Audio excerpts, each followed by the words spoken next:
mo, natutuwa ako sa'yo. Ano, Thank you, boss. Parang iyak na siya. Oo, ako nga parang natira. Na ano ako, boss eh. Pinapanood ko siya, parang personal natira. kasi yung Hindi na ano ako eh. kasi... Para Itong sa episode bahay. na to may puso. Ayun. Kung mararamdaman nyo. Kung nandito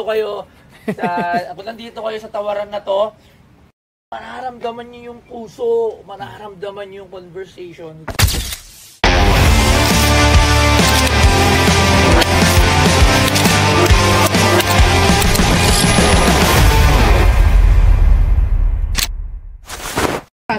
Okay. Sarap. Good morning, boss. Good morning. Ang pangalan? Jonathan De Guzman, boss. Taga saan si Jonathan De Guzman? Taga Pasig. Taga Pasig. Okay, ano yung dala mo sa amin ngayong araw na to? Lagay mo nga to. Parang ko na. Kasi Wala. nakakita ko niya Ano, boss?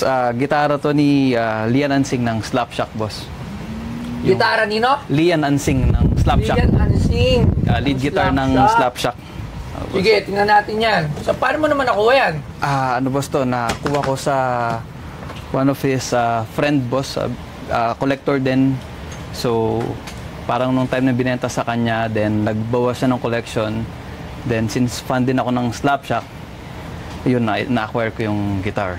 Oo. Ayun. Alam mo yung Slapshock idol ko yan. Oh, boss. At ngayon, nagbabanda na ako. Sabi nila ako na daw ang bagong Jamir. Hindi, joke lang. Ayun. Di ba wala na si Jim?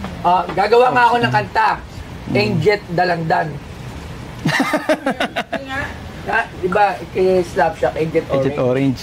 Ako, gagawa ako, Agent Dalandan. Abangan niyo yan, guys, sa Alagad ni Pepe. Okay, sige, tingnan natin yung gitara na yan. Boss, okay lang, mabigat to, boss. Sige. Or Okay naman yung, yan. kahit yung gitara na lang. Alam naman natin na maraming fan ng Slapshock. All over the world, marami yan. Hindi lang sa Pilipinas, sikat na Slapshock. Maraming mga overseas workers sa... O kahit mga Pilipino sa ibang bansa. Ang ganda naman ng gitara na yan. Is it working? Yes, boss. Ito. Inalisan ko lang ng string kasi parang... Wow! Bali yan yung gamit niya sa Walang music. string. Oh, boss, inalis ko yung string kasi siyempre para hindi... Kadalasan naman, di ba? Bakit dime Razorback? Oh, kay Razorback pala yan eh.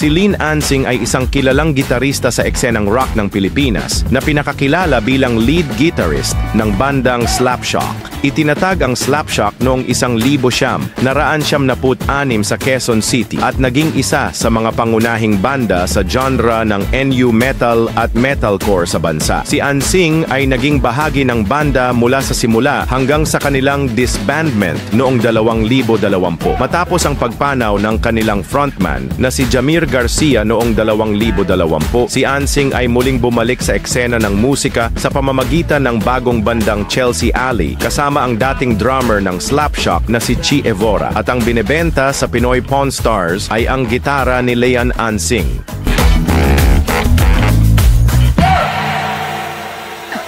Yun yung brand, boss, no? Ano? Brand. Ayun. Pero di ba may bandang Razorback? Oh, boss.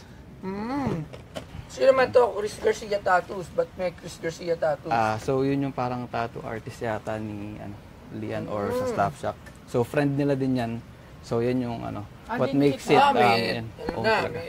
So talagang yan yung main guitar niya sa mga dami music ng tama. video. Ayun. So talagang ginagamit niyan sa tour, live shows, ayun. Ganda nito para store, no?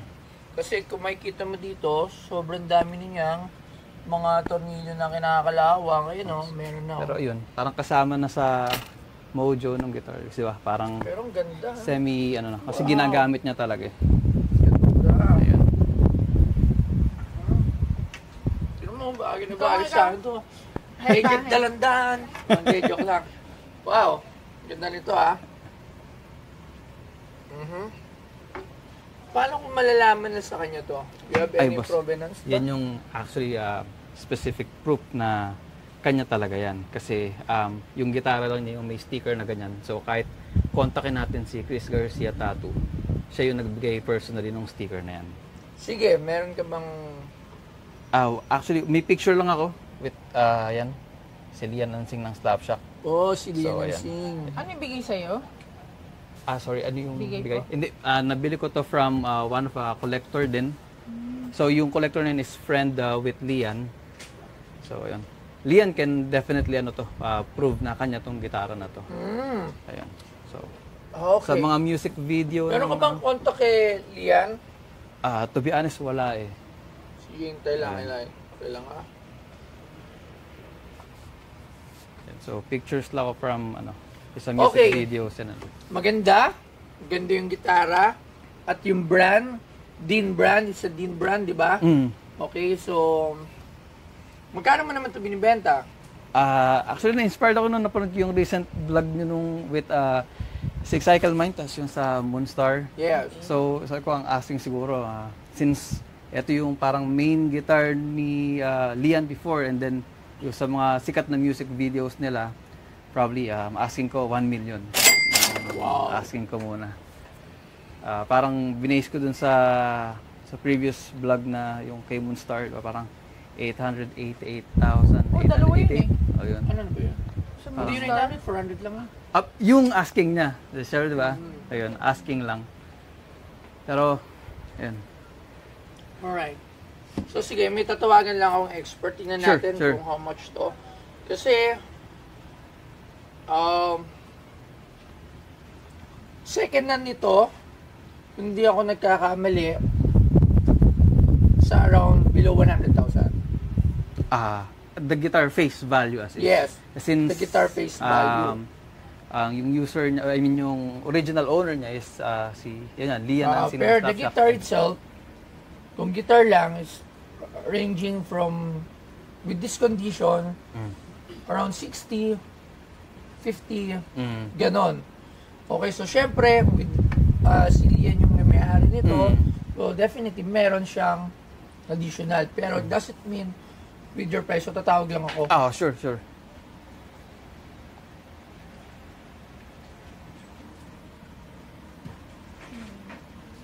Si Sir Pakoy.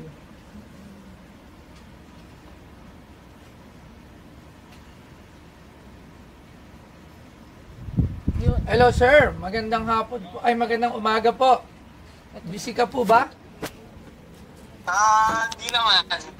Kakatapos lang mag-breakfast. Ay, sorry na Teka. istorbo kita. Sir, kasi ito. Hindi, okay lang. Kakatapos lang. Ayan, si Sir Pakoy, ayan nag-type ka sir. Alam ko kakatapos na ng gig nyo para meron kayong tour na tinapos. I've been monitor ko yung page. Hindi Hindi pa pa tapos. siya tapos actually. Meron pang mga like Cebu, Davao, ganun. Pero hindi ko pa alam kung anong dates. Ayun. So sir, ito lang, wala kasi mapagtanungan lang eh. I have here, Uy!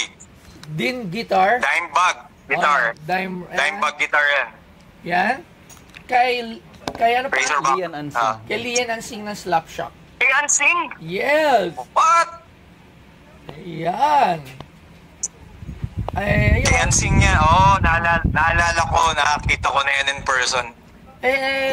I'm just getting lang opinion. If kayo po ba, syempre, as a band member, kilala, yung mga ganito Baka kilala ko yung nagbebenta. Sino nagbebenta? No, tila, kilala mo ba? Ano? Ayan. Hindi. Akala ko, kasi may isang guy din na nagko-collect ng Guitar. mga stuff from Slapshot. Actually, Actually, meron din akong kilala. Isang kwarto naman niya, puro Razorhead, si Sir Darwin. Tayo na, meron akong gusto Oh. dun eh. Isang gitara. Ayaw niyang bitawan. Yung wait, si Darwin utol ni Herbert? Darwin Superstar. Oo nga, utol ni Herbert. Oh, Magkapatid sila ni Herbert. Meron akong gustong gitara dun, yung kay Ellie.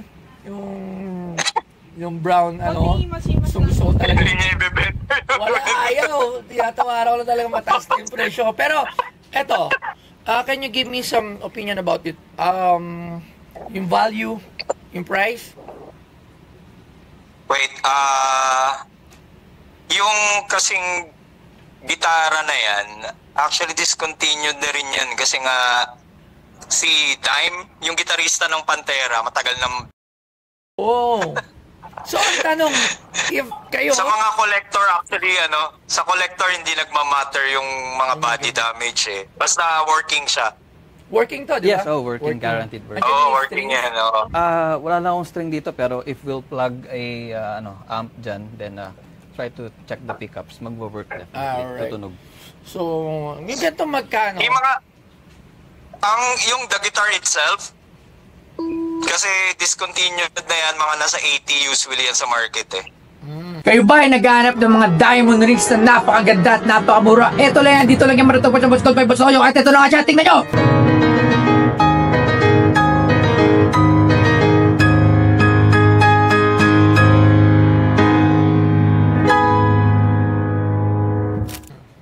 ginamit.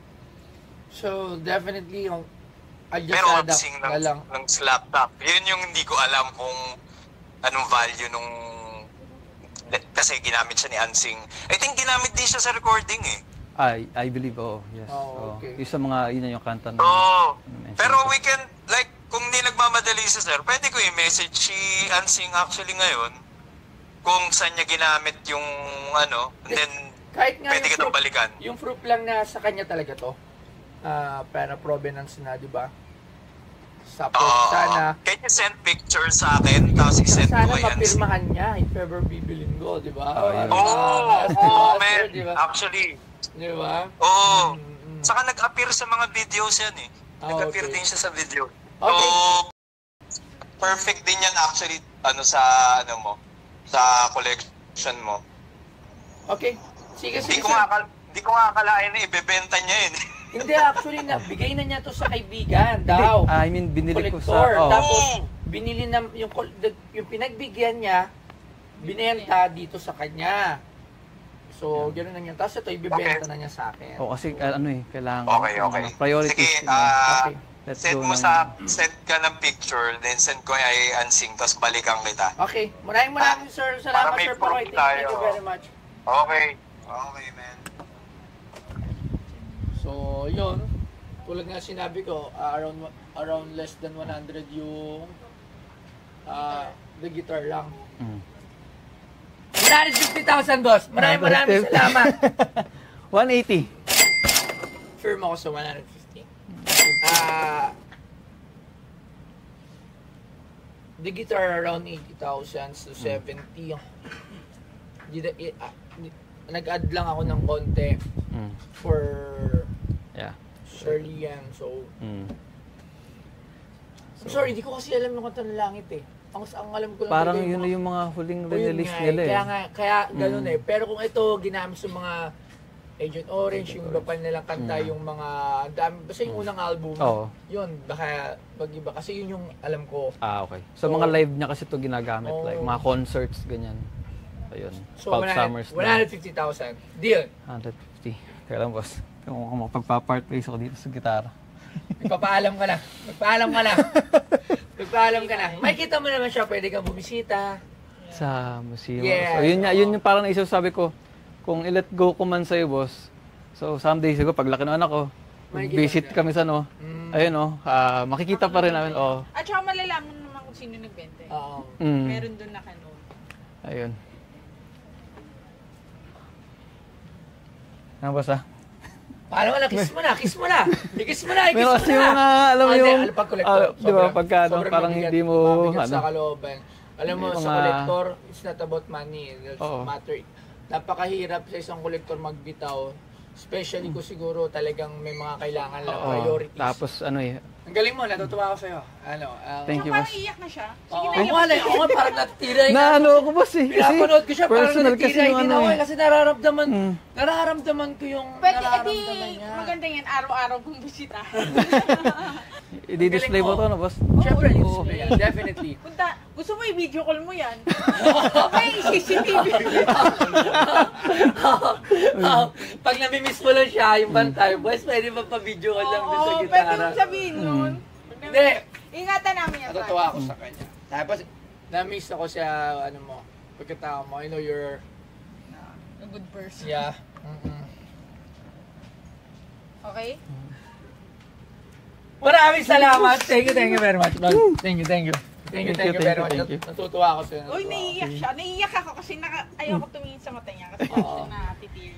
Maraming salamat. Ulit, thank you. Thank you, boss. Thank you. Thank you. Kasi alam ko namang sa I mean, hindi sa ibang tao or yung makikita pa rin yung guitar, di ba?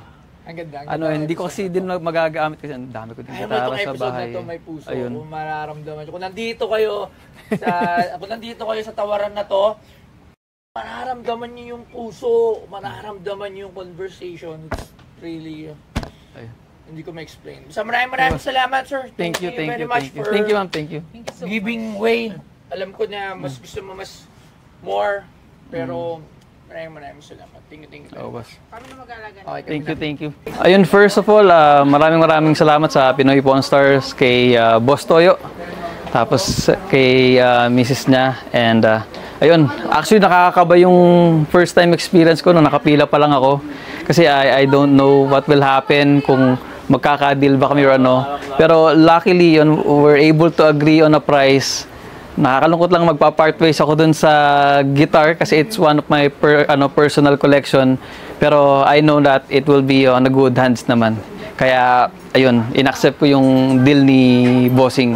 Shoutout sa Pinoy Pawn Star, kay Boss Toyo, tapos sa kapatid ko John De Guzman, then Joanna De Guzman, tapos sa pinsa ko Michael De La Cruz.